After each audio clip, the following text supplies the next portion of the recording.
제79주년 광복절을 맞아 10여 개국 정상이 한국에 축하 메시지를 보냈습니다. 한인 등 아시아계 유권자들이 대선 경합주 승패에 영향을 줄 수 있는 부동층 유권자가 될 수 있다는 분석이 나왔습니다. 11세 베네수엘라 출신 소년이 뉴욕 지하철 강도 사건의 주범으로 체포됐습니다. 조 바이든 행정부가 메디케어 가입자들을 위해 10가지 인기 있는 고가 약가를 인하하기로 합의했다고 발표했습니다. 필 머피 뉴저지 주지사가 일주일간 뉴저지 트랜짓 요금을 면제한다고 발표했습니다. 플로리다주 공화당 여성 하원의원이 자국이익 우선주의를 뜻하는 마가라고 적힌 수영복을 입고 웃으며 촬영한 영상이 공개됐습니다.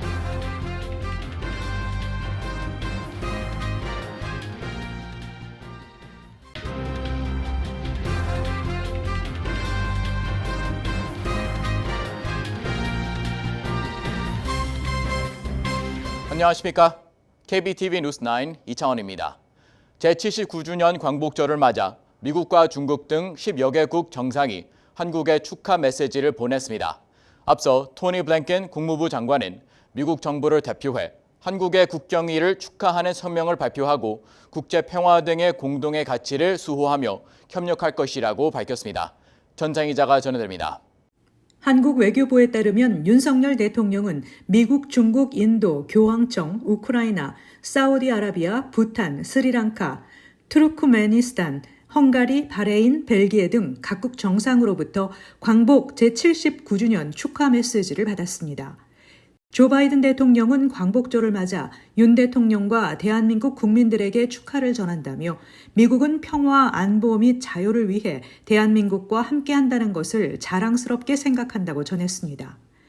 그러면서 한미동맹이 70년 이상 인도-태평양 지역의 안보와 번영의 핵심 축이 되어 왔으며 그간 양국이 민주적 가치를 옹호하고 북한의 무모한 위협에 굳건히 맞선 데 이어 이제는 우주, 신기술 및 청정에너지 등 새로운 영역으로 협력을 확대하고 있다고 평가했습니다. 아울러 양국이 국제사회의 가장 시급한 도전에 함께 대응하면서 양국 국민 간의 끈끈한 유대관계도 더욱 심화되기를 기대한다고 덧붙였습니다. 시진핑 중국 국가주석은 양국은 가깝고 중요한 이웃이자 협력 동반자라며 윤석열 대통령과 함께 양국 관계를 건강하고 안정적으로 발전시켜 나가기를 기대한다고 말했습니다. 블라디미르 젤렌스키 우크라이나 대통령은 한국이 우크라이나의 안보, 인도주의적 지원 및 전후 재건에 참여 의지를 표명한 것에 대해 사의를 표하고 윤석열 대통령과 대화를 계속해 나가기를 희망한다고 했습니다. 앞서 토니 블링컨 국무부 장관은 성명을 내고 미국 정부를 대표해 한국의 국경일을 진심으로 축하한다며 두 나라의 영원한 우정과 한국의 건국을 기념한다고 밝혔습니다. 이어서 한국은 민주주의의 등불로 성장했으며 수많은 국민의 번영을 가능하게 했고 우리는 국제 평화와 안정, 인권, 개인의 자유라는 공동의 가치를 수호하면서 앞으로 계속 나란히 협력할 것이라고 밝혔습니다. KBTV 뉴스 전상입니다. 한인 등 아시아계 유권자들이 대선 경합주 승패에 영향을 줄 수 있는 핵심 스윙 보트, 즉 부동층 유권자가 될 수 있다고 언론이 분석했습니다. 유권자 규모는 흑인이나 라틴계보다 적지만 경합주의 승패를 결정할 수 있는 수준까지 투표율이 증가했다는 분석입니다. 보도에 전장희 기자입니다. 지난 2020년 대선을 기준으로 아시아계 유권자는 전체 유권자의 4%를 차지했습니다. 이는 라틴계 15%나 흑인 유권자 14%보다 낮은 수치이지만 투표율은 다른 소수 인종 유권자에 비해 높습니다. 아시아계 유권자의 2020년 투표율은 2016년 대선과 비교해 약 40% 증가했으며 이는 모든 인구 집단 가운데 가장 큰 폭의 증가라고 뉴욕타임즈는 전했습니다.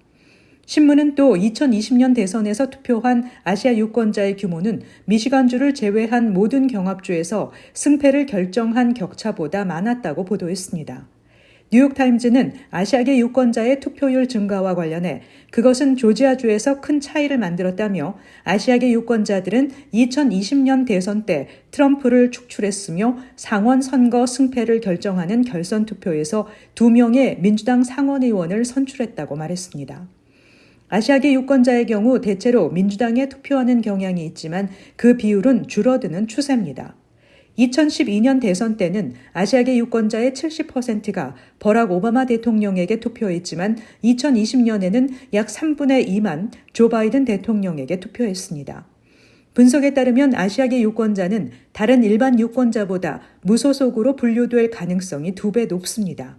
새로 투표 자격을 얻은 유권자는 처음에는 무소속으로 분류되는 경우가 많으며 이 때문에 개방적으로 정당의 정책과 가치를 살펴본다고 뉴욕타임즈는 전했습니다. KBTV 뉴스 전상입니다. 11세 베네수엘라 출신 망명 신청자 소년이 뉴욕 지하철 강도 사건의 주범으로 체포돼 충격을 안겨주고 있습니다. 시민들은 뉴욕시가 망명 신청자들을 대책 없이 무분별하게 수용한 결과라고 비판하고 있습니다. 기러민 기자입니다. 뉴욕 경찰은 어제 11세 베네수엘라 출신 소년이 지하철에서 폭력적인 강도 사건의 주범이라며 체포했습니다. 현재 당국은 해당 소년이 센트럴파크 강도 사건에도 연루되어 있는 것으로 파악하고 있습니다. 11세 소년은 또 다른 17세 소년과 함께 화요일 오후 8시 40분경 퀸즈의 버논 블루버드 잭슨 애비뉴역 근처에서 맨해튼으로 가는 지하철에서 승객을 공격한 혐의로 체포됐습니다. 24세 피해자는 어제 언론사 인터뷰를 통해 이들이 자신의 물건을 잡아채듯 가져가더니 서로 물건을 던져가는 등 아무렇지 않게 범행을 이어갔다고 전했습니다. 피해자는 자신이 잃어버린 휴대폰을 돌려받기 위해 11세 소년에게 다가가자 이들 무리가 자신을 공격하고 자신 위에 올라타 폭행하기 시작했다고 증언했습니다.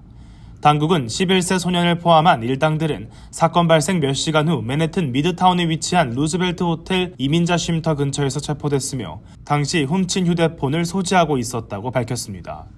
존첼 뉴욕시경 순찰국장은 기자회견을 통해 현재 시점에서 이 같은 범죄 급증을 이민자 강도 패턴이라고 부를 수 있을 만큼 뉴욕시의 만연한 이민자 범죄를 보여주는 사건이라고 말했습니다. 경찰은 최근 센트럴파크 남쪽 방면에서 발생한 약 10건의 강도 사건 역시 최대 12명의 이민자 소년 또는 젊은 남성으로 구성된 그룹이 저지른 사건들이라고 밝혔습니다. 당국은 베네수엘라의 트렌드 아라과가 이민자 강도단의 배후에 있다고 믿고 있으며 연관성에 대해 집중 수사를 진행 중에 있습니다. KBTV 뉴스 길려민입니다. 오늘 조 바이든 행정부가 2026년 1월부터 메디케어 가입자들을 위해 10가지 인기 있는 고가 약가를 인하하기로 합의했다고 발표했습니다. 이를 통해 납세자들의 부담을 낮추는 것은 물론 메디케어 가입자들의 본인 부담금을 덜 수 있을 것으로 기대됩니다. 기러민 기자가 전해드립니다. 백악관은 오늘 조 바이든 행정부가 메디케어 약가 협상을 진행한 결과 메디케어 가입자들에게 인기 있는 처방약 10종의 가격을 획기적으로 낮추는 데 성공했다고 밝혔습니다. 백악관은 약가 협상 결과는 2026년 1월부터 법안이 발효되며 이를 통해 한 해 약 60억 달러의 비용을 절감할 수 있을 것이라고 전망했습니다. 이는 메디케어에 들어가는 전체 비용의 약 22%를 절감하는 효과입니다. 고가 약물 가격 인하 협상을 통해 2026년 메디케어 가입자의 자기 부담 비용 역시 15억 달러 줄어들 수 있을 것으로 전망됩니다. 수입 급감이 우려되는 제약업계는 이에 크게 반발했지만 현 정부는 납세자의 부담과 메디케어 가입자들의 본인 분담금을 낮추는 등 메디케어 프로그램의 발전을 위해 약가 인하 방안을 일관되게 고집해왔습니다. 의료보험 종사자들은 많은 시니어들의 값비싼 약을 처방해주는데 실제로 시니어들은 이런 약을 살 여유가 없다는 것이라고 꼬집었습니다. 이어 이번 약가 인하로 인해 당신의 부모와 조부모 그리고 먼 훗날 당신이 약값 걱정을 덜고 더 건강하게 살 수 있도록 도울 것이라고 말했습니다. 새롭게 협상된 약가 인하는 수백만 명의 노년층이 당뇨병, 혈액암을 관리하고 신부전이나 혈전 예방을 위해 사용하는 약물의 가격에 영향을 미칠 예정입니다. 이번에 약가 인하 대상이 된 10개의 약물은 뇌졸중 위험을 낮추기 위해 혈액 응고를 방지하는 데 사용되는 약물인 제약회사 브리스톨 마이어스 스퀴브가 만든 엘리퀴스가 포함됐습니다. 또 베링거인 겔하임과 일라이 릴리가 만든 자르디앙 역시 포함됐으며 해당 약물은 당뇨병 환자의 혈당을 낮추는 데 사용되고 있습니다. 제약회사 존슨앤존슨의 자렐토도 포함됐으며 이는 혈액 응고를 방지하고 뇌졸중 위험을 낮춥니다. 이외에도 제약회사 머크의 자누비아, 아스트라제네카가 만든 심부전증 치료제 파시가, 노바티스가 만든 엔트레스토, 암젠의 관절염 치료제 엔브렐도 포함됐습니다. 지난해 메디케어는 해당 10개 약물에 대해 500억 달러를 지출했습니다. 조 바이든 대통령은 이날 성명을 통해 제약회사와의 새로운 약가 인하 협상은 인플레이션 감소법 덕분에 가능했다며 역사적인 이정표가 될 것이라고 평가했습니다. KBTV 뉴스 길려민입니다. 필 머피 뉴저지 주지사가 일주일간 뉴저지 트랜sit 요금을 면제한다고 발표했습니다. 지난달부터 15% 요금 인상을 단행한 뉴저지 트랜싯은 열차의 잦은 운행 차질로 고객들의 불만이 고조된 가운데 오는 26일부터 9월 2일까지 뉴저지 트랜sit 열차를 무료로 이용할 수 있도록 한 것입니다. 전장 기자입니다. 필 머피 주지사는 뉴저지 트랜짓의 무료 혜택은 대중교통을 이용하는 고객에 대한 감사의 표시라고 말하면서 8월 26일부터 9월 2일까지 요금을 면제한다고 밝혔습니다. 뉴저지 트랜짓은 이미 8월 패스를 구매한 월간 패스 소지자는 모바일 앱, 티켓 자동 판매기 또는 매표 창구를 통해 9월 월간 패스 구매 시 자동으로 25% 할인을 받게 된다고 밝혔습니다. 머피 주지사는 성명에서 올 여름 통근자들이 많은 지장을 겪었으며 이번 기회를 주민들이 잘 활용하길 바란다고 말했습니다. 지난 6월 뉴저지 트랜짓 열차 650대 이상이 운행이 취소되고 5일간 열차 서비스가 중단되기도 했습니다. 취소의 절반 이상인 415대는 뉴욕과 뉴저지를 잇는 노스 이스트 코리도 노선을 관할하는 엠트랙과 관련됐습니다. 트랜짓은 엠트랙이 관리하는 선로와 장비 문제가 없었다면 열차의 92.3%가 정상 운행됐을 것이라는 입장입니다. 필 머피 뉴저지 주지사는 엠트랙, 뉴저지 트랜짓 관계자들이 개선 방안을 마련하고 있다고 전했습니다. 엠트랙 CEO인 스티븐 가드너는 올해 노후된 전 차선 와이어 교체를 위한 자금 확보를 추진할 계획이라고 밝혔습니다. 뉴저지 트랜짓은 매년 약 1억 1천만 달러를 코리도의 임대 및 유지 보수 비용으로 지불하고 있습니다. 한편 연방의회에서 뉴저지 트랜짓 열차 운행 취소가 3시간 이상 지연이 발생할 경우 요금을 자동 환불하는 법안을 추진하고 있습니다. 노후화된 시스템과 열차 지연 및 취소에도 불구하고 뉴저지 트랜짓은 지난 7월 1일부터 요금을 15% 인상 단행했습니다. KBTV 뉴스 전상입니다.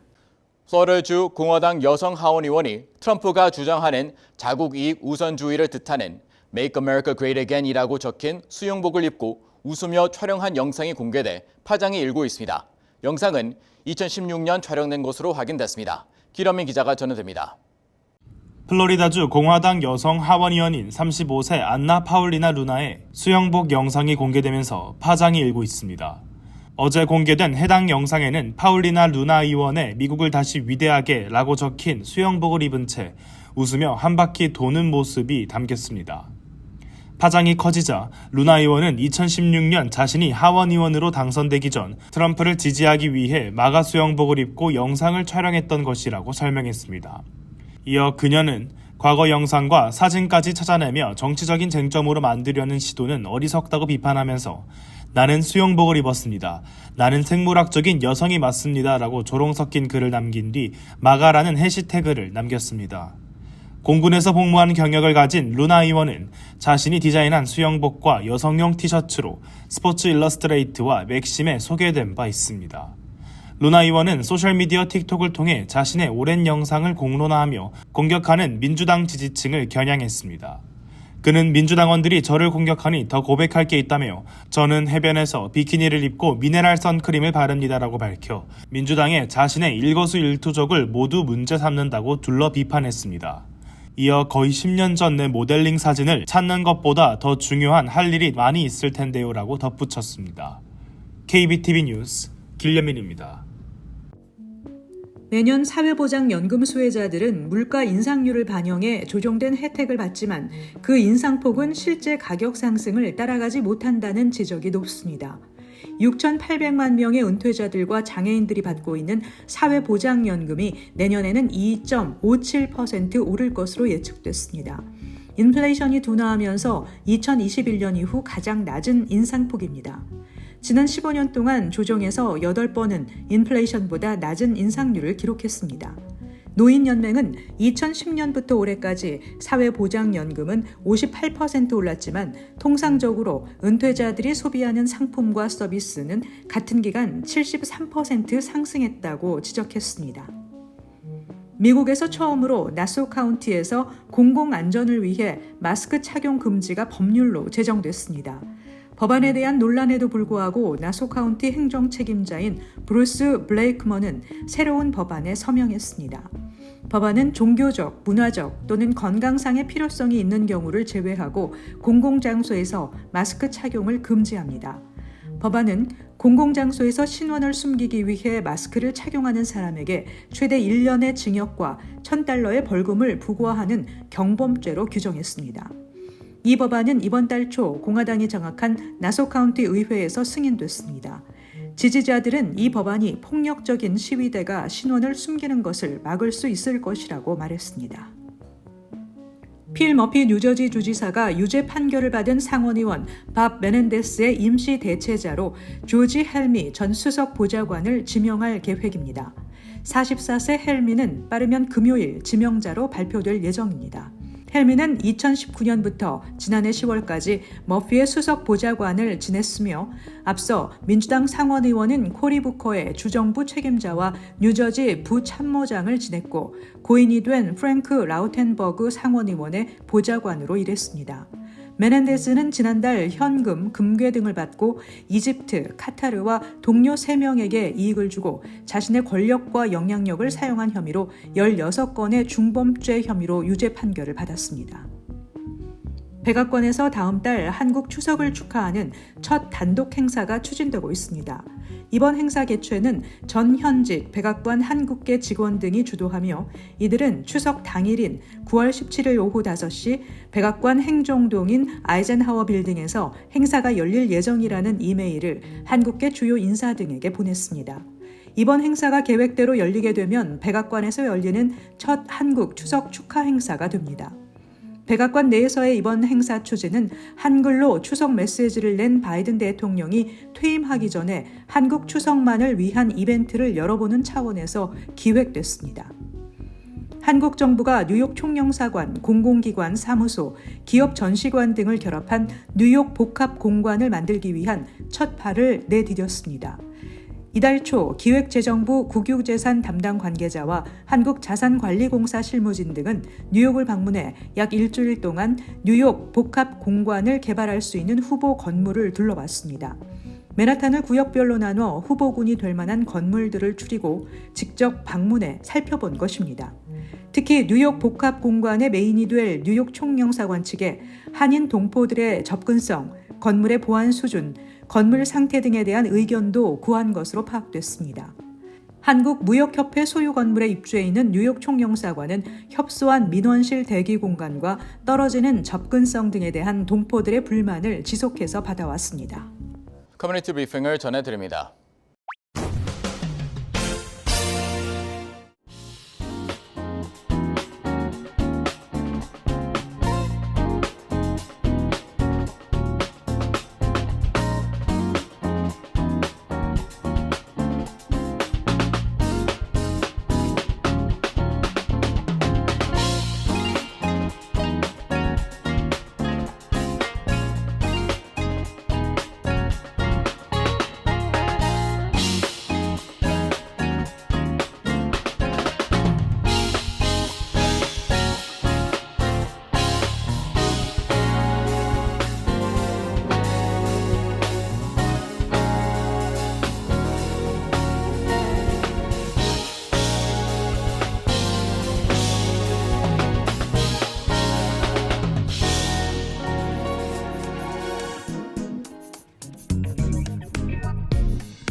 이어서 환율과 증시 전해드립니다.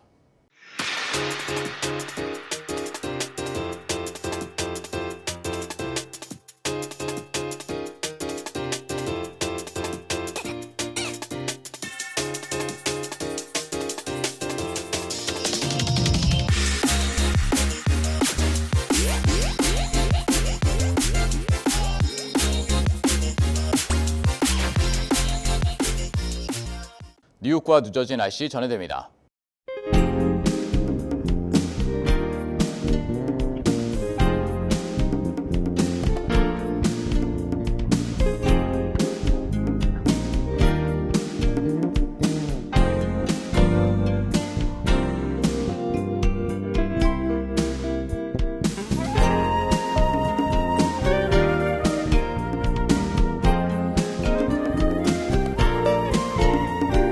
오늘 뉴스 마칩니다. 시청해 주셔서 감사합니다. 편안한 밤 보내시 바랍니다.